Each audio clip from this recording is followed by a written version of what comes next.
고린도서 2장 1절부터 10절 말씀입니다. 제가 읽겠습니다. 그는 허물과 죄로 죽었던 너희를 살리셨도다.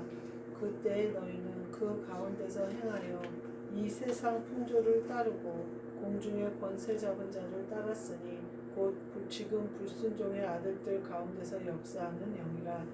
전에는 우리도 다 그 가운데서 우리 육체의 욕심을 따라 지내며 육체와 마음에 원하는 것을 하여 다른 이들과 같이 본질상 진노의 자녀이었더니 긍휼이 풍성하신 하나님이 우리를 사랑하신 그 큰 사랑을 인하여 허물로 죽은 우리를 그리스도와 함께 살리셨고 너희는 은혜로 구원을 받은 것이라.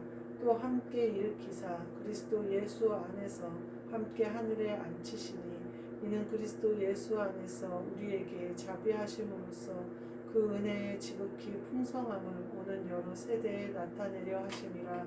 너희는 그 은혜에 의하여 믿음으로 말미암아 구원을 받았으니 이것은 너희에게서 난 것이 아니요 하나님의 선물이라.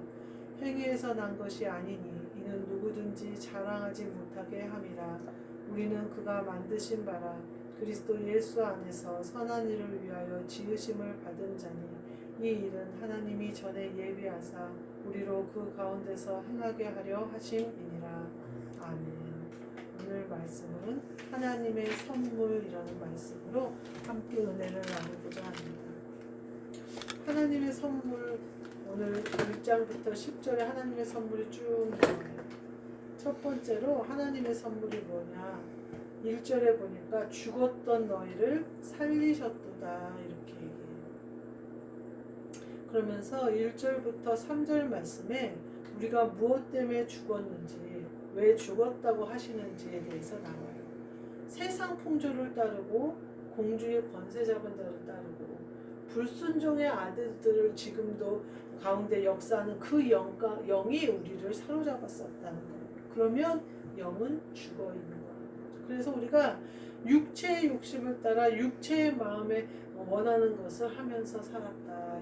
그런 사람은 죽은 사람이다. 근데 너희가 이처럼 허물과 죄가 있음에도 불구하고 그 허물과 죄로 말미암아 죽었던 너희를 다시 살리셨도다 이렇게 선포하시는, 이게 하나님의 선물이에요. 우리가 허물과 죄로 죽지 않을 수는 없어요. 육신을 따라 육신의 욕심을 따라 육신이 원하는 대로 살면서도 죽지 않았다고 생각하는 사람들이 많아요.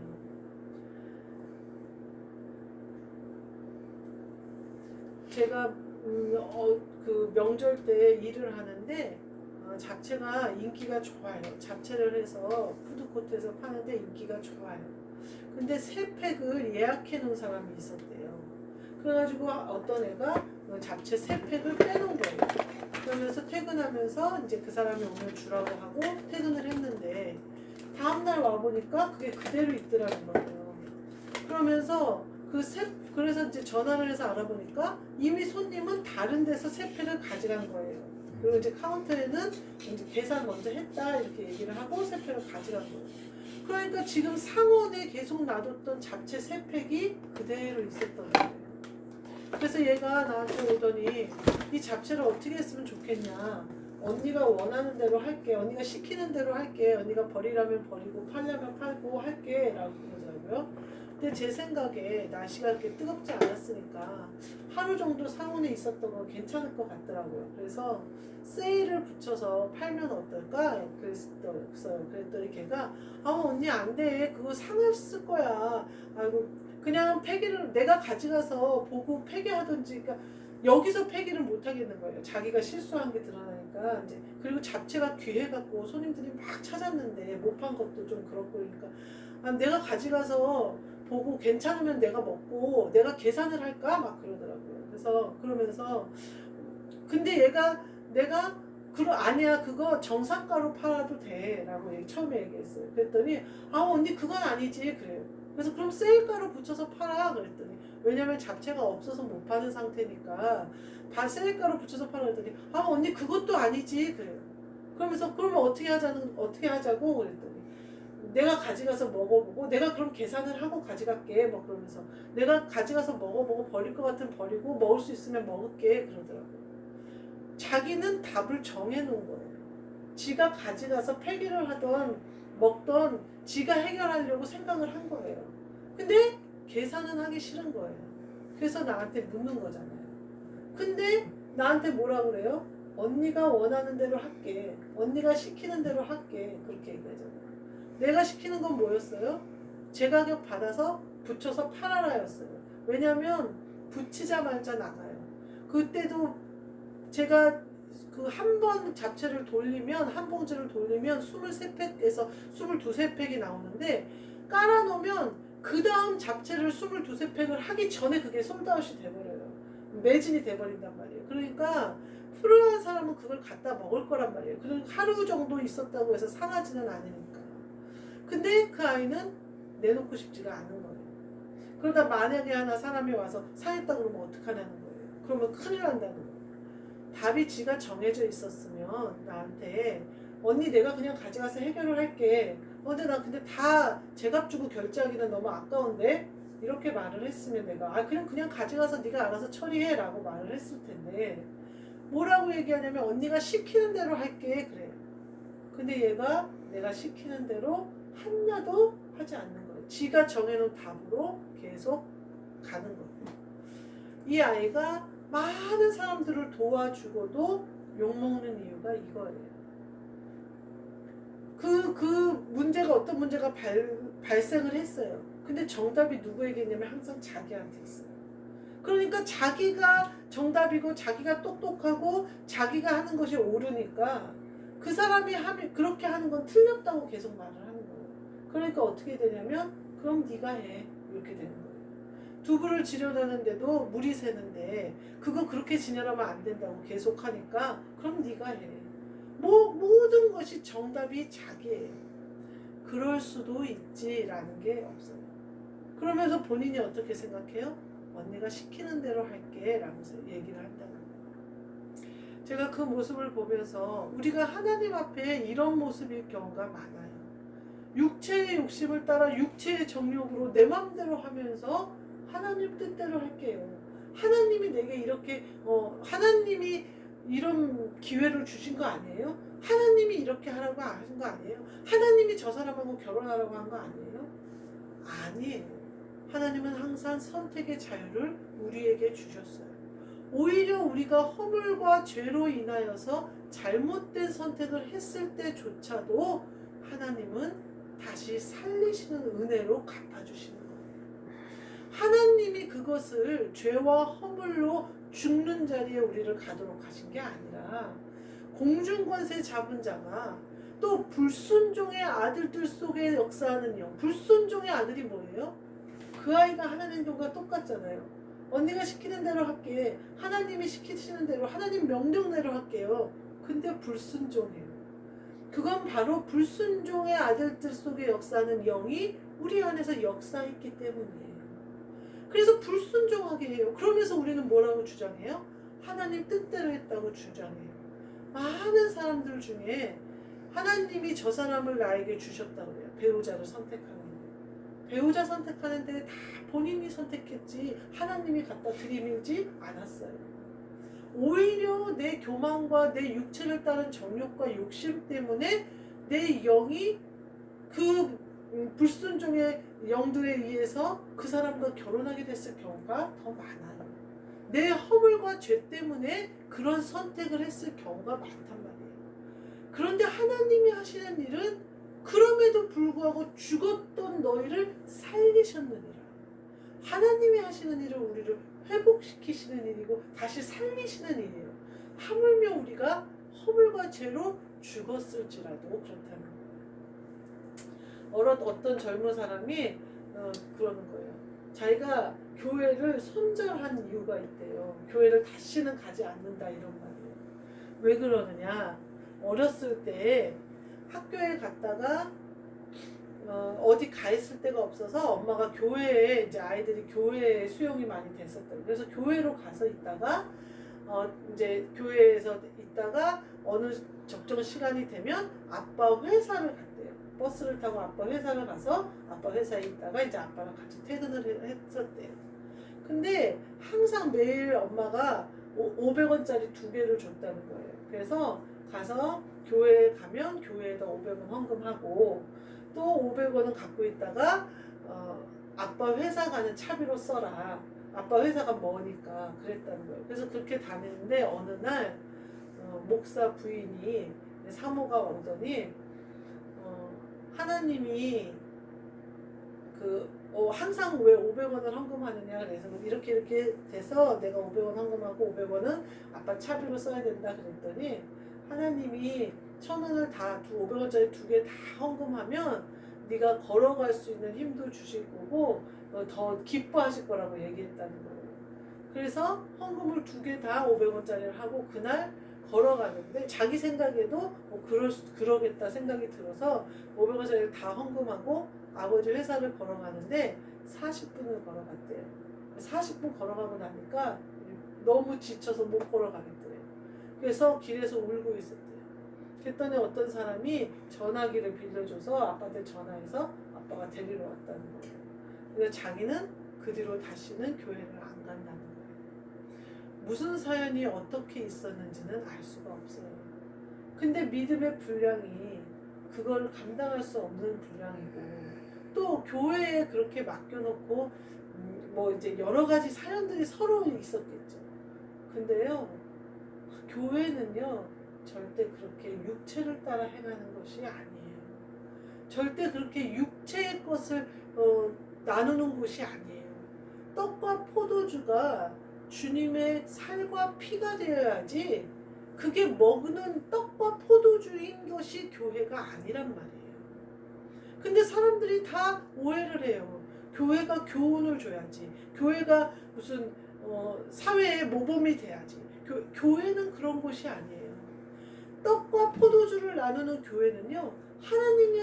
예수님의 살과 피를 나누는 곳이에요. 말씀으로 영의 양식을 먹고 성령으로 한 영이 되는 그런 곳이 교회예요. 그러니까 교회에서 모든 것을 할 때 육신으로 돌아서는 것을 굉장히 경계해야 돼요. 열심히 충성한다고 하면서 영이 죽어있는 사람이 있을 수 있어요. 육신으로 섬기는 것은 하나도 유익이 되지 못해요. 본인에게. 교회에서 하는 일을 말하는 거예요. 하나님 아버지 앞에 충성하는 것을 육신으로 하는 것은 하나님을 하나도 기쁘시게 할 수 없어요. 육신으로 행하는 것은 다 우리의 영을 죽이는 거예요. 오히려 열심을 품을수록 내 영을 더 죽이는 거예요. 근데 오늘 말씀처럼 허물과 죄로 죽었던 너희를 살리셨느니라. 하나님의 선물이에요. 우리는 허물과 죄로 죽을 수밖에 없어요. 그런 것들을 선택할 수밖에 없어요. 내가 불순종의 아들들처럼 그 영에 사로잡혀서 불순종하면서도 주님의 뜻대로 순종한다고 생각할 수 있어요. 근데 그런 우리를 불쌍히 여기셔서 그 허물과 죄로 죽었는데, 영이 죽었는데 그 죽은 우리를 다시 살리시는 거예요. 그게 하나님의 선물이에요. 두 번째로 4절부터 6절에 뭐가 나오냐면요. 함께 일으키사 하늘에 앉히시니, 이게 하나님의 선물이에요. 국률이 풍성하신 하나님이, 이 국률이 풍성하신 하나님이 얼마나 우리에게 큰 위로가 돼요. 하나님의 국률하심이 없으면요, 우리는 이곳에 예배드릴 수가 없어요. 하나님의 국률하심이 없으면요, 우리나라는 지켜지지 못했을 거예요. 하나님의 국률하심이 없었으면요, 한국 교회가 복음을 전할 수 없었을 거예요.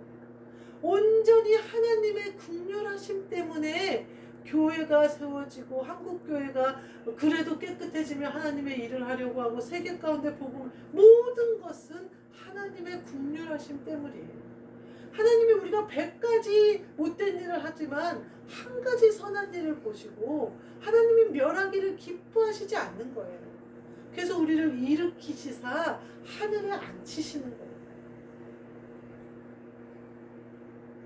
그러면서 뒤에 우리를 사랑하신 그 큰 사랑을 인하여 허물로 죽은 우리를 그리스도와 함께 살리셨고 또 함께 일으키사 그리스도 예수 안에서 함께 하늘에 앉히시니, 이렇게 얘기하고 계셔요. 이거는요, 하나님의 놀라운 선물이에요.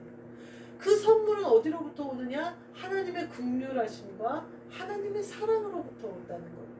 그래서 우리를 허물과 죄로 죽었던 우리를 살리셨는데 살린 우리를 일으키셨을 뿐만 아니라 그리스도 예수 안에서 하나님 보좌 우편에 앉히셨다. 우리를 살리셨어요. 성령으로 깨워주셨어요. 영을 일으켜주셨어요. 그래서 우리가 자녀 되게 하셨어요. 그러더니 일으키셨어요. 그래서 점점 장성하게 하셔요. 그래서 아들이 되게 하셔요. 그래서 우리가 십자가를 통과하는 거, 아들이 되어졌는데 우리도 아버지를 사랑하는 거예요. 그래서 아버지의 뜻대로 하고 싶어요. 아버지가 이 땅에 세우시는 나라를 나도 세우고 싶어요. 그럼 우리가 상속자가 되는 거예요. 그러면 그리스도 예수 안에서 하늘나라의 보좌에 우리가 앉게 되는 거예요. 이 단계가 있는데 이 단계를 우리에게 하나님의 은혜로 주신 거예요. 이건 선물이에요. 무엇 때문에 우리가 이 모든 것을 누릴 수 있느냐? 하나님의 긍휼하심과 하나님의 사랑 때문에 누릴 수 있는 거예요. 탈북자들이 탈북을 해요. 탈북을 하는 것도 굉장히 힘든 일이에요. 그래서 중국까지 와요. 근데 중국에서 대한민국을 들어오는 일은 더 힘든 일이에요. 그래서 북한 사람들 중에 거의 많은 사람들이 중국에 정착한 걸로 알고 있어요. 그래서 중국의 시골이나 이런데 많이 북한 사람들이 납치를 되든 인신매매를 당하든 해서 가서 살고 있는 것으로 알고 있어요. 근데 그 사람들은 거기서 살고 있음에도 불구하고 불안에 쌓여 있어요. 북으로 다시 북송되고 옆에 있는 주민이 옆에 있는 이웃이 신고 한 번만 하면 공안들이 잡아가서 북한으로 북송돼요. 자식이 있으니까 좀 봐주나요? 자식이 있어도 봐주지 않아요. 태중의 아이가 있어도 봐주지 않아요. 지옥이 따로 없어요. 그런 곳이 바로 우리 이웃 나라에서 일어나고 있는 일이에요. 목숨을 걸고 살려주셨어요. 그래서 북한에서 탈북을 했어요. 그래서 그 지옥 같은 데서 벗어나는 줄 알았어요. 근데 가보니까 어디예요? 중국이에요. 대한민국이 아니에요. 북한에서 내려보면 하늘도 남쪽은 화하다고 북쪽은 깜깜하단 말이에요. 그래서 내가 저 환한 남쪽에 가서 좀 살고 싶다. 남쪽이 잘 산다는 건 다 알고 예전에는 백두혈통이라고 했는데 지금은 한라혈통이래잖아요. 그 말이 무슨 말이냐면 백두혈통이라고 그 북한의 김정은이나 김일성이나 그 친척이 다 잘 살지만 한라혈통이라고 남한에 친척 있는 사람마다만 못하다 이거예요. 남한에서 있는 사람들이 돈을 붙여준 애들이 훨씬 더 잘 사니까 그런 말이 나오죠. 그래서 남한을 그렇게 동경한단 말이에요. 그래서 중국까지 왔는데 중국에서 이 사람 저 사람이 다 인신매매를 하고 납치를 하고 돈 뜯어내고 협박하고 북송시킨다고 협박하고 해서 다 시골로 어디로 중국으로 다 돌려버려요. 대한민국에 갈 희망조차 품지 못하고 아이를 하나 낳고 둘 낳고 셋 낳고 이제 다 포기할 때쯤 되면 그때서야 좀 자유를 찾아요. 그러니 그 와중에 대한민국에 온 사람은 한 3만 명가량밖에 아니에요. 하나님이 우리를 살리셔요. 우리가 지옥 같은 곳에서 세상 권세 잡은 자들의 종노릇하다가 죄의 종노릇하다가 평안도 없이 기쁨도 없이 감사도 없이 이리저리 끌려다니다가 그냥 힘들게 노동하고도 내 입에 들어오는 것이 없는 가난한 가운데 살다가 하나님이 내 영을 해방시켜 주셨어요. 그래서 내가 어디든지 갈 것 같고 영이 살아났어요. 일으키심을 받았어요. 그래서 내가 어디든지 뭐든지 할 수 있을 것 같아요. 그때 한 번 더 목숨을 걸어야 돼요. 그때 십자가를 져야 돼요. 그때 머물러 버리면 중국에 머무르는 것과 같아요. 대한민국에 와야죠. 하나님이 원하시는 그리스도 예수 안에서 하늘에 앉히시니라 하늘까지 가야죠. 거기까지 이르러야죠. 그래야 우리에게 온전한 자유가 있어요. 그래야 그리스도 예수 안에 결코 정죄함이 없는 축복을 받을 수 있어요. 그래야 사망과 죄의 법에서 해방되어 성령의 법으로 우리가 통치하심을 받는 놀라운 역사가 우리에게 축복으로 와요. 그것은 그리스도 예수 안에 있는 자들이 누리는 복이에요. 그리고 그리스도 예수 안에 있는 자들은 결코 십자가 없이 그리스도 예수 안에 그 복을 누릴 수가 없어요. 우리가 영이 살아났나요? 영이 깨어졌나요? 영이 성령님이 오셔서 성령님을 영접했나요? 예수 그리스도가 구주로 믿어지나요? 그러면 예수 그리스도와 함께 십자가는 지는 것 한 번 더 목숨을 걸어야 돼요. 거기다 나를 죽여버려야 돼요. 다시 한번 중국을 탈출하기 위해 목숨을 걸어야 되는 거예요. 다시 한번 성령에 충만하여 사는 그 은혜, 성령의 충만을 넘어버려서 그리스도 예수 안으로 대한민국의 품으로 팍 들어올 수 있는 것으로 우리가 완전히 넘어와야 돼요. 그래야 하나님 보좌 우편에 앉는 역사가, 그리스도 예수 안에서 그 영광을 누리는 역사가 우리 안에 임하는 거예요. 하나님이 원하시는 것은 이거예요. 이것을 위하여 우리를 살리신 거예요. 이것을 누리라고 하나님의 사랑하심과 긍휼하심을 준 거예요. 근데 그 하나님의 사랑하심과 그 큰 긍휼이 겨우 내가 배고팠는데 배고프지 않는 거, 겨우 내가 맨날 매 맞고 살았는데 매 맞지 않는 거, 그래도 중국이긴 하지만 그래도 가족 안에서 지질 수 있는 그거에 만족하라고 우리를 부르신 게 아니에요. 하나님이 만나를 주시는 광야 생활에 우리를 만족하라고 우리를 살리신 게 아니에요. 우리가 가나안을 정복하고 젖과 꿀이 흐르는 그 땅을 내 땅으로 만드는 거예요. 갈렙과 여호수아처럼. 갈렙이 뭐라고 해요? 40년 동안 하나님이 광야를 돌리셨잖아요. 그래서 모든 사람이 죽었어요. 근데 갈렙이 뭐라고 그러냐면요, 내가 그때와 내가 거기 가나안 땅에 염탐하러 갔던 그 창창한 젊을 때나 지금이나 힘이 쇠함이 없다. 가서 내가 저 민족을 쳐서 멸하고 저기를 차지할 테니 저 땅을 나에게 달라. 하나님이 원하시는 것은 그거예요. 우리가 그리스도 예수 안에 들어왔다면 철병거를 가진 민족이라도 내 밥인 겁니다. 왜냐하면 우리가 이 땅의 세상 것에, 세상 질서나 세상의 법에 저촉을 받는 게 아니라 하늘나라의 법에 저촉을 받기 때문에 그래요. 그래서 철병거를 가졌던, 내가 나이가 많던, 내 교회가 연약하던, 그것은 주님이 쓰시는 일에 전혀 개의치 않는, 하나님이 나에게 젖과 꿀이 흐르는 땅을 주신다고 하셨으면 그건 내 건 거예요. 그걸 차지하지 못한다면 내가 빼앗긴 거죠. 내 것을 못 찾는 거죠. 거기에 만족하시면 안 돼요. 아유, 내가 이 정도 만족하지. 아니요. 하나님의 계획이 거기에 있잖아요. 하나님의 긍휼하심과 하나님의 사랑이 겨우 그것을, 배고픔을 면하게 하려고 나를 부르신 게 아니에요. 탕자가 돌아오니까 아버지가 어때요? 탕자가 돌아갈 때는 그러잖아요. 내가 품꾼들의 하나로 아버지한테 써달라고 그래야겠다. 아, 그러면 이 돼지 주염 열매 좀 먹고 허기를 면하지 않지. 그 일꾼들도 얼마나 풍요로웠는데 그러면서 간단 말이에요. 근데 하나님 아버지가 탕자를 보자마자 아버지가 어떻게 해요? 옷을 싹 벗기고 씻기고 신을 신기고 가락지를 끼워서 완전히 본인의 위치를 회복시켜버리세요. 하나님은 이걸 원하시는 거예요. 우리에게. 겨우 내가 돼지 주염염을 먹고 거기서 종으로 아주 돼지를 치고 있다가 내가 아버지한테 돌아가야지. 내가 아버지 종이 되는 게 낫지. 여기서 이렇게 해서 중국에 머무는 사람들하고 똑같아요.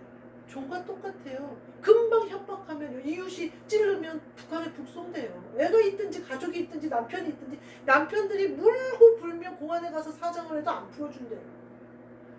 아무리 내가 의로움으로 육신의 헌신으로 봉사로 하나님 일을 열심히 했다고 해도 내가 그리스도 예수 안으로 완전히 들어와 버리지 않으면 언제든지 다시 끌려가 버린다.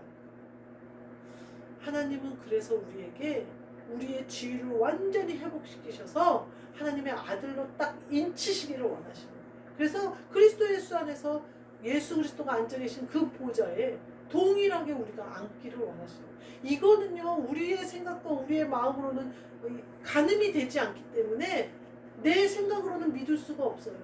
뭘로 믿냐면요, 하나님이 선물로 믿는 거예요. 하나님의 선물이라는 것을 믿는 거예요. 선물이 너무 크니까 감당을 못하지만 하나님이 주시면 내 거예요. 그것을 누리셔야 된다는 거예요.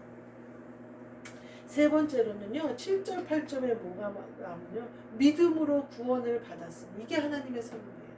하나님이 만약에 탈북해서 중국 가서 대한민국 가는 것처럼, 야, 가이드비 내, 돈 내야 돼, 이러면 얼마나 많은 사람이 가겠어요? 몇 명이나 가겠어요? 혹은 네가 힘이 세서 저 산을 넘어야 돼. 그러면 몇 명이나 가겠어요? 근데 하나님이 우리가 구원을 받는 이 길을 믿음으로 가게 만드셨어요. 하나님을 믿기만 하면 되는 거예요. 예수 그리스도가 나를 위해 죽은 것을 믿기만 하면 되는 거예요. 그리고 그 믿을 수 있는 힘조차도 하나님이 공급하시는 거예요. 이 같은 선물이 어디 있어요? 선물을 주는데 예를 들면 너가 전교 1등을 하면 엄마가 저 게임기 사줄게. 전교 꼴등하는 애한테 전교 1등 하면 저 게임기 사줄게. 게임기 받을 수 있겠어요? 없겠어요? 게임기 못 받겠잖아요. 전교 꼴등인데. 물론 그게 계기가 돼서 1등을 하면 좋으려면 그렇지 못하단 말이에요. 아니면 네가 피아노 대회에 나가서 콩쿠르 1등 하면 엄마가 너 머리 기르게 해줄게. 아니 엄마들은 왜 그렇게 조건을 붙이는지 모르겠어요. 제가 애들 가르치러 다녀보면요. 그렇게 조건을 붙여요. 차라리 상을 붙이면 얼마나 좋겠어요. 네가 또 하면 상을 준다 이렇게 하면 좋은데 애들이 요구한 거를 네가 이거를 해야 요구한 거 줄게 이런단 말이에요. 근데 내가 더럽고 치사해서 나한테는 안 받고 말겠다. 내가 맨날 그런다니까. 근데 하나님은 그러지 않으셨어요. 하나님이 만약에 이 큰 선물에 조건을 붙이셨다면 구원받을 사람이 어디 있겠어요? 하나님이 조건을 붙이셨죠. 반드시 죽으리라. 근데 예수님이 그 빚을 다 갚아버리셨죠. 그러니까 이제 하나님이 마음대로 선물로 우리에게 믿는 자들에게 다 주실 수 있는 거예요. 하나님이 예수 그리스도를 우리에게 보내주사 그 조건을 예수 그리스도가 충족해버리신 거예요. 꼴등하던 애가 전교 1등 된 거예요. 돈 없던 애가 부자가 된 거부가 된 거예요. 예수님이 순식간에 십자가를 지시고 부활하심으로 빚을 청산해버리셨어요. 그러니까 이제는 하나님이 예수님이 빚을 청산한 것을 믿는 사람에게는 다 구원을 주실 수 있는 길이 활짝 열린 거예요. 참 이거는 놀라운 일이에요. 그래서 하나님의 선물이에요. 다윗 왕이 압살롬을 피해서 도망갈 때 언약궤를 메고 제사장들이 나와요. 그러면서 제사장들이 언약궤를 메고 나온 이유는 뭐예요? 다윗과 함께 움직이겠다는 거죠. 우리의 왕은 당신밖에 없습니다. 우리 같이 움직입니다. 근데 다윗이 뭐라고 하냐면요. 거기서 사무엘하 15장 26절에 그러나 그가 이와 같이 말씀하시기를 내가 너를 기뻐하지 아니한다 하시면 종이 영이 있사오니 선히 여기시는 대로 내게 행하시옵소서라고 하고 그 다음을 뭐라고 하냐면 이제 그 다음에 계략을 얘기해요. 다윗이 너희가 돌아가서 압살롬 밑에 있다가 압살롬이 어떤 계획을 세우는지 나한테 말해라. 그러면 내가 그거에 따라 움직이겠다 이렇게 얘기해요. 그러니까 뭐예요? 먼저 하나님의 뜻이 먼저예요. 다윗에게. 그리고 그래서 하나님의 뜻이 내가 왕위를 빼앗기는 것이고 내가 이렇게 다시 정처 없이 떠돌이로 다시 간다면 내게 그렇게 행하시옵소서 내가 하겠지만 하나님의 뜻이 아니라면 난 빼앗기지 않는다는 거예요. 그러면서 제사장들에게 너가 가서 누구의 계략을 물리치고 너 아들 두 제사장을 나에게 보내고 하는 계략들을 쫙 지시해요. 이것이 바로 믿음으로 구원을 받는 자들이 행할 일이에요. 하나님의 뜻이라면 아멘이에요. 내게 이루어지리이다. 거울이 내 앞에 있어요. 아우 저 사람 꼴보기 싫어 죽겠어요. 근데 하나님이 그 거울을 내게 준 이유는 네 안에 있는 거 들보를 제거하라는 거예요. 그래서 나는 아멘이에요. 그러나 내가 그 사람을 섬기고 그 사람한테 밟히라고 하나님이 그 사람을 준 건 아니에요. 압살롬이 세워져서 다윗이 쫓겨났어요. 그러니까 다윗이 뭐라고 그러냐면 이것이 하나님이 계획하신 하나님의 뜻이라면 그가 말하기를 내가 너를 기뻐하지 않는다. 네가 그 왕자리에 있는 거 기뻐하지 않는다 하면 그대로 내게 이루어지리라 할 것이다마는 이렇게 얘기해요. 우리도 마찬가지예요. 우리가 하나님이 내게 보여주신 것들을 회개하고 내가 씻어야 되고 또 그것이 내게 이루어져야 되는 것은 다 아멘이에요. 기쁜 일이든 슬픈 일이든 인정하기 힘든 일이든 인정이 쉬운 일이든 상관없이 하나님 아버지가 나에게 예수 그리스도를 통하여 명령하신 것들은 다 아멘이에요. 우린 거부할 수 없어요. 그러나 사람이 쳐놓은 그물과 계략에는 우리가 빠질 이유가 없어요. 그것들에게는 우리가 밟힐 이유가 없어요. 그러니 지혜를 다하고 명철을 다하여 삐짓고 나와야 돼요. 영으로 싸워 이겨 그들의 계략을 말살시켜야 돼요. 요새 그 배우자를 만나거나 또는 친구들을 사귈 때 MBTI가 뭐야? 이런 말을 많이 해요. 그 MBTI가 뭐냐면 F인가 T 뭐 이렇게 해갖고 I랑 F 이래가지고 외향형이냐 내향형이냐 그래가지고 되게 막 사람들을 만나는 걸 좋아하고 막 이러냐 아니면 혼자 있는 거 이렇게 속으로 사색하고 산책하는 걸 좋아하는 성향이냐 뭐 직관형이냐 무슨 형이냐 막 이렇게 그렇게 나눠가지고 이제 그 여러 가지 파트를 나눠가지고 그게 몇 가지로 나온대요. 그래서 나랑 성향이 잘 맞느냐 안 맞느냐를 하는 거예요. 예전에는 뭐가 있었냐면요 혈액형으로 그걸 많이 했어요. 저 어렸을 때. 그래서 A형은 소심하다. 그리고 소심하고 그렇다. B형은 단무지다. 단순하고 무식하다. O형이 단무지였나? 단순하고 무식하다. 뭐 B형은 뭐 지랄 맞고 어떻다. B형은 지랄 맞고 지랄 맞고 지랄 맞다. 막 그런 말을 많이 했었어요. 그래서 이제 너 혈액형 뭐야? 이런 거 친구들을 만나면 많이 물어봤었는데 요새는 너 MBTI가 뭐야? 이렇게 말을 해요. 장점도 있어요. 아니 저 인간은 왜 저래? 이럴 때가 있는데 그 MBTI를 알면 쟤는 극 내성형이구나. 그러면 저럴 수 있지. 말을 저렇게 이상하게 할 수 있지. 너무 내향형이니까. 이렇게 이해할 수 있는 부분은 있어요. 근데요. 배우자를 구하거나 친구를 구하는데 그 MBTI를 맞춰서 한다고 해서 사람이 생겨요? MBTI가 오히려 절대 맞지 않을 것 같아요. 제가 지금 와서 보니까 우리 신랑이랑 나랑 MBTI가 완전히 극인데 둘이 살잖아요. 잘 살잖아요. 그거를 맞춰서 어떻게 사람을 만나겠냔 말이에요. 근데요 더 무서운 거는요 마귀는요 더 잘 알아요. 우리가 MBTI로 저 사람 아는 것보다 마귀가 더 잘 안다고요. 그러니까 우리가 부부로 맺어질 때 내 허물과 죄로 배우자를 선택하게 만든다고 가정을 화목하게 하지 못하게 하나님이 만들어주신 두 부부가 한 몸이 되는 것을 방해하려는 마귀의 계략이 거기에 숨겨 있어요. 근데 하나님이 더 잘하세요. 마귀보다 더 잘하세요. 그러니 마귀 머리 꼭대기에서 살리시는 역사로 바꿔버리시는 거예요.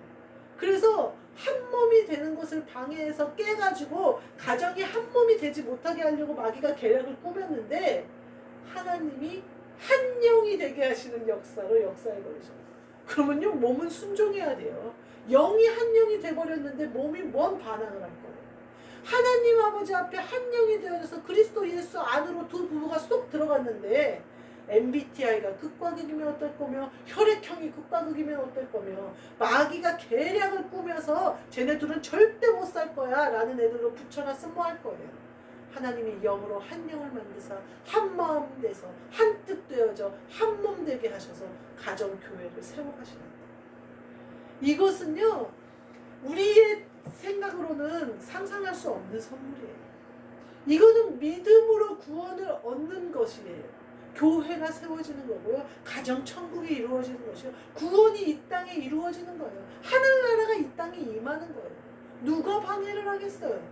마귀의 관계조차도 하나님은 꿰뚫어 보신다니까요.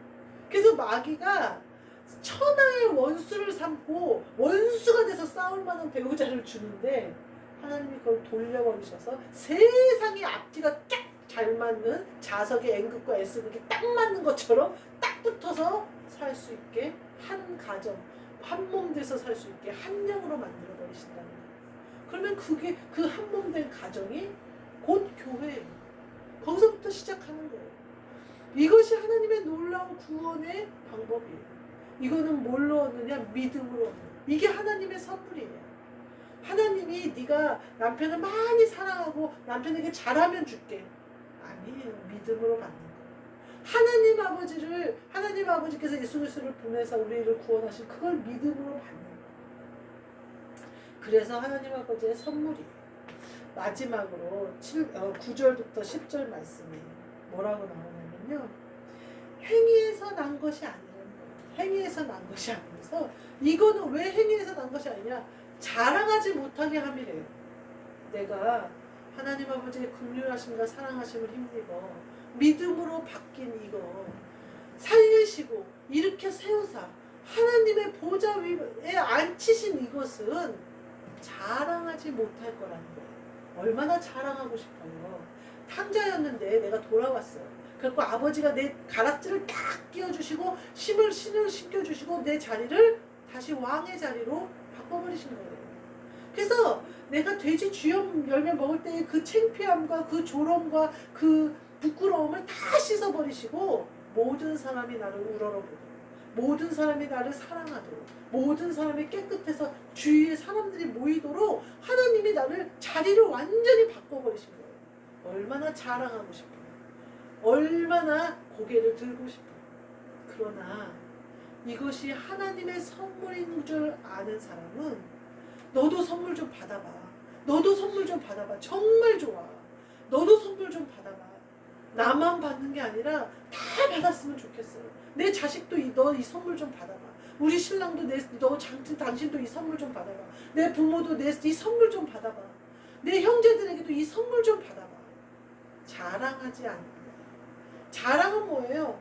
나 이거 가졌지롱 하는 거예요. 근데 자랑하지 않는 것은 뭐예요? 함께 갖자. 이거 갔는데 알아. 내가 이거 보아 어디 있는지 알아. 우리 같이 가서 너도 갖자. 이렇게 말하는 것과 같아요. 그러면서 뒤에 뭐라고 그러냐면요. 우리는 그가 만드신 바라. 그리스도 예수 안에서 선한을 위하여 지으심을 받은 자는 하나님이 전에 예비하사. 이미 우리는 예비하신 거예요. 하나님은. 전부터 예비하신 거예요. 그리고 우리를 만드신 거예요.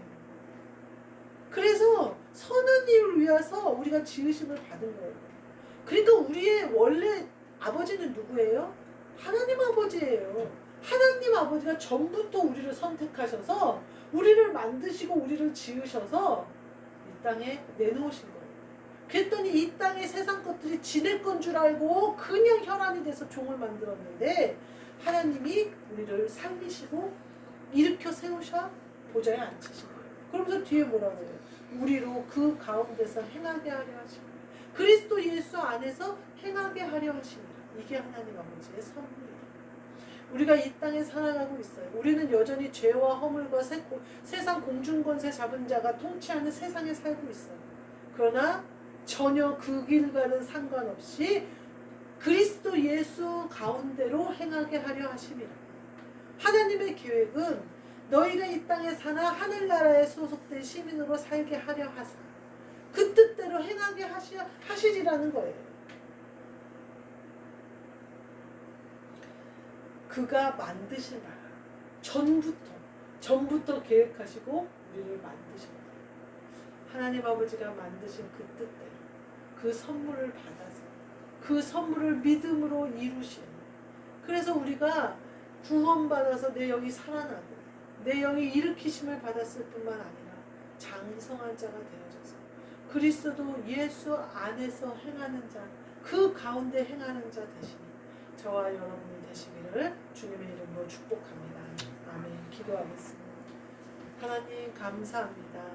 우리에게 그 크신 긍휼하심과 그 크신 사랑으로 선물을 주셨사오니 이 선물이 우리 안에 온전히 이루어져서 감사와 기쁨으로 받아서 우리 것이 되게 하여 주옵소서.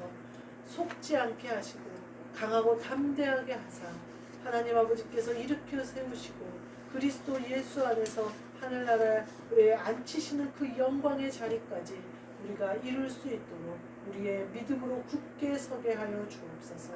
그리하여 구원을 온전히 이루는 우리 모두 되게 하여 주옵소서. 예수 그리스도의 이름으로 기도하옵나이다. 아멘. 주 예수 그리스도의 은혜와 하나님 아버지의 사랑과 성령님의 교통하심이 하나님의 선물을 받은 우리 모두에게 그리고 우리가 사랑하는 모든 권속들에게 영원까지 함께 있을지어다. 아멘.